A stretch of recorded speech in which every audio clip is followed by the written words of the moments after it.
Hey everybody, this is Andrew with MMA Sucker. With us, we have Nathan Kelly, who will be taking on Jose Sanchez next Friday, Bellator Champion Series in Dublin. You can check out on HBO Max if you're in the United States, I believe. Nathan, thank you again for talking to me. At this point, I should just, I don't know, it should be the Nathan and Andrew show at this point, I think. Yeah, we're getting too familiar with each other, aren't we? But this is becoming more of a regular occurrence. Yeah. I mean, well, I guess, we talked about when your last fight happened, pretty easy win. You weren't being paid by the hour and you certainly showed it. Anything that you took away or thoughts from your last, win? Um, Not a whole lot that I took away, more so just that what we worked on worked. We practiced a lot of elbows leading up to it, and we got to land what we landed. So yeah, I was just really thankful that I got in and got out without any damage taken. Hmm. I'm curious to know, when you have a fight, do you ever make like or does your coach ever do you ever set like a goal for that fight? Like you want to win it in this amount of time. I want to win it this way. Do you ever do something like that? Or do you just kind of go, how the fight flows? I don't set a goal per se because I always plan to fight 3 5 minute rounds just in case it doesn't go your way. And so just to have that overall approach is more important. Uh, but yeah, just going in to win is the goal more than anything really. But the last fight we worked a lot on elbows, so I really wanted to get off, the elbows that I worked on, and you know, un unfortunately, but fortunately for me, I only needed one elbow to finish the fight, and that's what I had. And yeah, I got to land something I was working on, and it felt very satisfying to me. The other thing was that I believe your opponent also missed weight, didn't he? Yeah, he missed weight by 100 grams, I think. Very, very little amount of weight. He just could not get the last little bit off. And we decided it'd be best for him to just stop rather than risk some health issues. And we made the fight happen. So I just didn't want him to be really set back by trying to force himself to make weight. And yeah, we got the fight done in the end, which is the most important thing. So you didn't take it as a sign of like an insult or a sign of disrespect that he didn't make weight. No, I didn't take it. It was a very little amount of weight he missed by. You know what I mean? If he had sat in the sauna for maybe another hour, it would have came off. But to sit in the sauna for the extra hour would have probably been detrimental to his health, and I didn't want that either. That's you know what I mean. I'm not a bad person. I want to see the lad healthy, and more importantly, I wanted him to make it to the cage. And that was what mattered to me more so. Gotcha, gotcha. Some fighters, when the opponent doesn't make weight, they take it very personally. Sometimes. Yeah, well, I think if the guy is missing weight by 2 or 3 kilos, there's a big issue there. There's a fundamental lack of discipline. That's what I take personal. You know what I mean? Because that's just Hmm.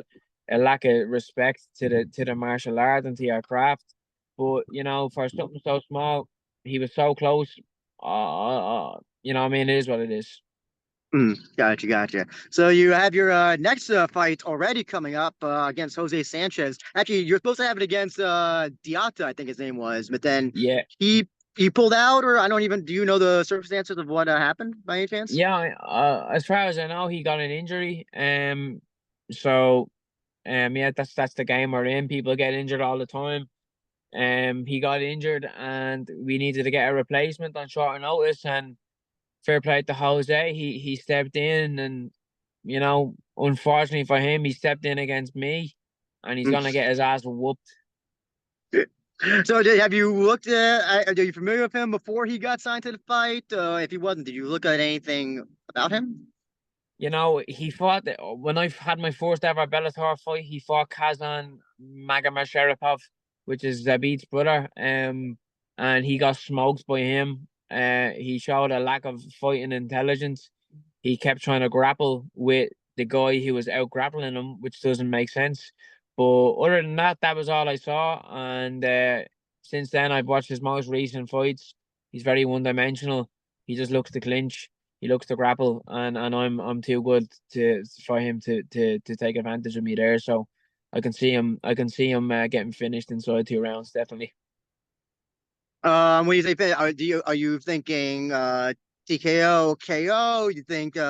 You think this fight or grappling wise, you could think you could finish him pretty quickly? I can finish him anywhere, but I feel like the shots there, TKOs. I think there's a TKO or a KO there, or else I'll hurt him so bad that he clings onto something and I'll choke him out. You know what I mean? Mm-hmm. Whatever way it goes, it goes. But there's a finish there for me inside 2 rounds, 1,000,000%.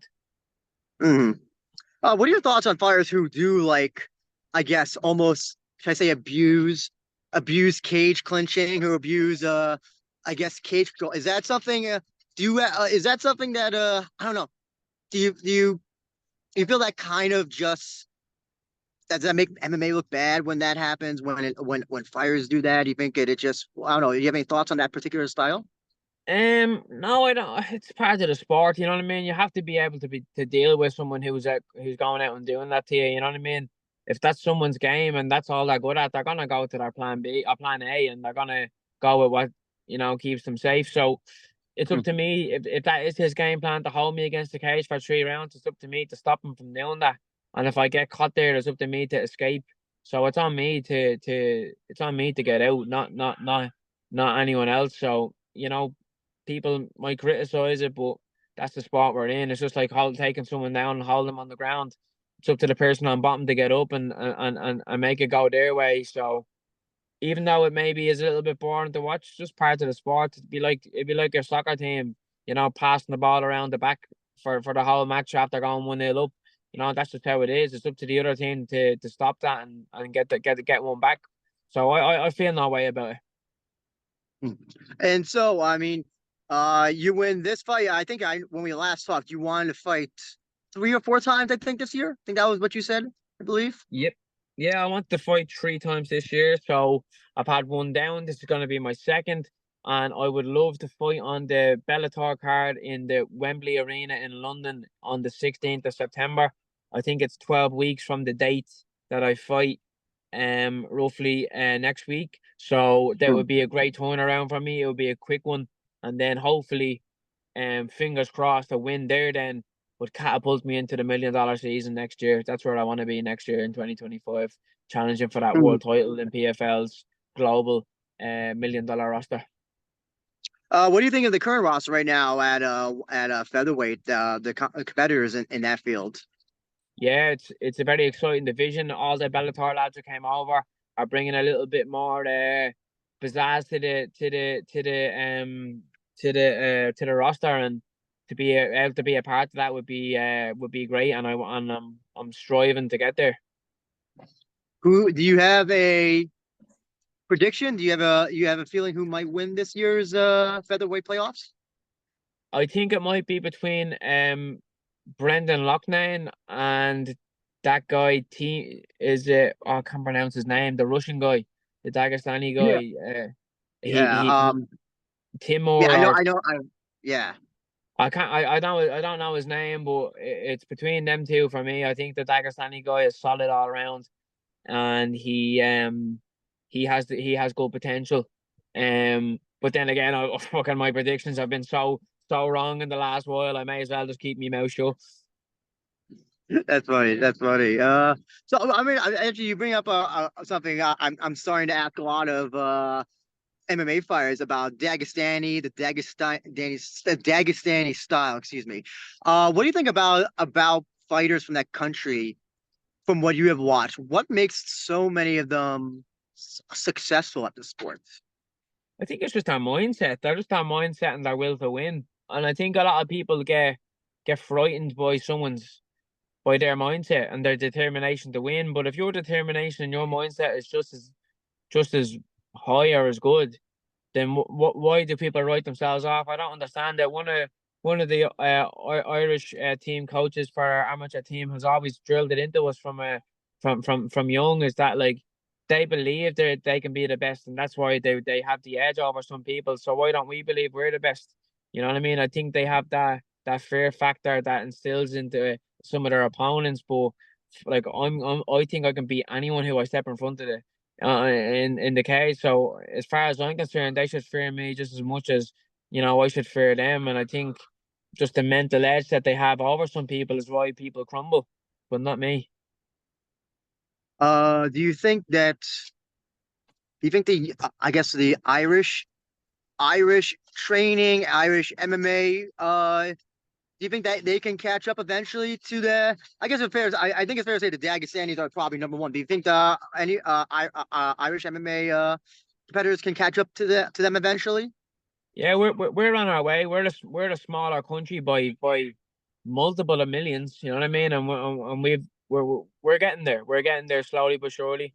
Our talent is developing every single year. You can see it through the amateur IMAF competitions. Ireland are always in the top three in the medal counts. So we're getting there slowly but surely. And in years to come, we will have a solid nation of young Irish fighters coming up who will be challenging people from all over the world, not even them Russians. I thought about that name. I think it was Tamir Kaziv. Yeah, I think it's that's that who guy. we were Yeah, I thinking of. think that's the guy. Yeah. Yeah, that's him. Um. So and I know who also trains with you. Nate Kelly is one of the another Irish guy coming up. Who else would you say that people should be on the lookout for MMA wise, prospect wise in the future? From SBG, there's so many, man. I can't even say because there's that many, and I don't want to be like ruling people out or isolating people out. But Kieran Clark, obviously, Nate Kelly, Derek Kelly, who's sharing the card with me next weekend. There's so many, man. There's so many. Honestly, it's hard to go through. There's that many talent in the club that I'd be here all day. You know what I mean? But Mm. just watch out for SBG in the future. We have a good roster of fighters, and we will be making our presence known. Mm. Actually, speaking of SPG as well, the people who love Rizin would not forgive me if I didn't ask this. I don't know if you happen to be in the same training room or happen to be in this while he was there. Did you happen to interact with Ren Hiramoto when he briefly trained at SPG? Yeah, he was there. I didn't do much training with him now. But he was there on the mats with me. But I didn't get any rounds in with him, unfortunately. No, okay. Because then I would have been next question would have been like, oh, what was it like sparring with him or rolling with him? Um, okay. Curious to know as well. Is that do you have any interest in potentially? Would you ever want to fight in Rizin as well? I know a lot of Bellator fight. At that same show, they're bringing a Rizin fighter over. Some fighters go over there as well. Is that something that you looked into or thought about? Nah, I couldn't give a shit about it, man. I want to be in that $1 million season. That's where I want to be. I don't want to be anywhere else, being honest. Gotcha. Okay, besides so you want to do the PFL $1 million championship. How about any other goals? If you achieve that already, like anything beyond that you're gonna want to try to achieve? Um, not too much. I think outside the sport, I'd like to buy a house. I think that's my next goal, my next big goal, buy a house. But to buy the house, I need to win. So let's keep winning. And I know that those taxes in Dublin are very, very, very expensive. Yes, yes, yes, yes. Um, and I'm curious to know. I don't know. Do you have any children at this point in your life or no? No, not at the moment. Not for a while, Okay, at least as well. I was gonna ask is, would you ever want them to get into MMA or some sort of combat sports? I think I'd put them into jiu-jitsu and let them learn, self defense and gain some confidence in knowing that they can handle themselves in a physical environment. That would be definitely something I would do 100%. Gotcha. Before we go, Nathan, though, I want to give you an opportunity to plug your sponsors, plug your gym, social media, all that good stuff. Yeah, so follow me on Instagram, TikTok, Twitter, Nathan Kelly _ MMA. Thanks to my team, my coaches, my sponsors, Motion Masters, Love the Smile, KOSIE. Yeah, and just thanks for having me on. And if you have any last comment or statement you'd like to make to Jose Gonzalez, excuse me, not Jose Gonzalez, Jose Sanchez, the floor is yours. Yeah. you're getting your head punched in, mate, and I'm gonna whoop you. That's my last words. We were talking about PFL before, and I was thinking of Justin Gonzalez. That's why I was like, wait, no, it's not Jose Gonz. What? And then my brain was like short circuiting. Easy But yeah, mistake. you can see Nathan and Kelly take on Jose Sanchez Bellator Championship Series next Friday. You can check out Bellator. You can check out on HBO Max, excuse me, in the United States. And Nathan, thank you so much for taking your time out again. Looking forward to your fight. And then we'll definitely. I think we'll be talking again after this fight around September before your Wembley show. I'm guessing. Fingers crossed. Yeah, hopefully. Yeah. Good luck, mate. Appreciate it. Cheers. Thanks for having me. Best of luck.